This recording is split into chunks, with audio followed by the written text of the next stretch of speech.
Hi friends. प्रत्येक वेळी प्रत्येक क्षणी एखादी अशी गोष्ट असते जी मनामध्ये असते, जी कायम चालते, जी आपण साठवून ठेवलेली असते, जी वाटतं की नाही एका क्षणानंतर वेळेने ही जखम भरून जाईल, किंवा काही गोष्टी अशा असतात की त्या न भरणाऱ्या असतात.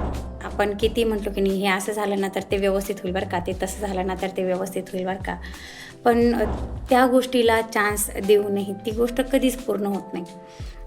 अशा वेळी आपल्याला काय होतं माहिती आहे का, फ्रस्ट्रेट होतात, म्हणजे नको नको वाटतं. अशा टायमाला ना, आज मी सप्त्याला गेले होते. मी तिथं बघितलं की एक वयस्कर लोकांची वेगळी स्टोरी होती, जे की ठिकाणी बसलेली होती, निवांत त्यांच्या गप्पा चालू होते, एकदम आनंदी, एकदम मनमोकळ्या गप्पा चालू होत्या. मी अशा वेळी विचार केला की ह्या वयापर्यंत पोहोचण्यासाठी यांनी स्वतःला किती वेळा माफ केला असेल, आपल्या आजूबाजूची जी लोकं आहे ह्या लोकांना किती वेळा माफ केलं असेल. कारण की अशी खूप गोष्टी होतात, खूप गोष्टी घडतात आयुष्यात जीवन जगत असताना, की असंही होतं, नको नको वाटतं. पण जेव्हा अशा लोकांकडे बघतो आपण, जेव्हा मी बघितलं आणि मला हे जाणवलं की नाही, हे लोक आज इथपर्यंत पोहोचले, सोपं नाही आहे. ही कमजोर लोकांची अजिबात गोष्ट नाही आहे.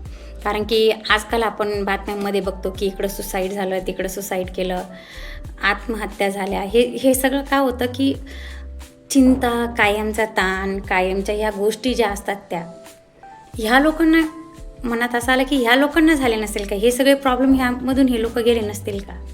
नक्कीच गेले असतील, पण त्यांनी त्या प्रॉब्लेमला वेळ दिला, त्यांनी त्या समस्येला वेळ दिला, त्याच्यावर विचार केला, आणि यदा कदाचित ते प्रॉब्लेम सॉल्व्ह झाले असतील, काही प्रॉब्लेम तसेही राहिले असतील, पण हो, जर ते आज हसत इतके मनमोकळेपणाने मी बघत होते, जर ते आज तसे राहू शकताय, तर नक्कीच आयुष्यामध्ये आपल्या कोणताही आणि कितीही मोठा प्रॉब्लेम आला ना तर तो सॉल्व्ह होऊ शकतो असं मला वाटतं.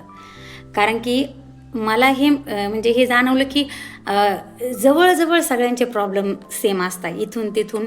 एकतर फायनान्शियल असत्या, काही इमोशनल असत्या, काही टॉक्सिक असत्या, पण समान असतात. काहींचं प्रमाण खूप जास्त असतं, काहींचं प्रमाण खूप कमी असतं.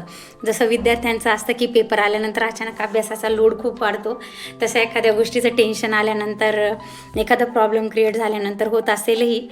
पण हे त्या लोकांसोबत होत नसेल का? झालं असेलच ना, पण तरीही त्याच्यातून त्यांनी एक छान मार्ग काढलेला असणार, किंवा त्यावेळेला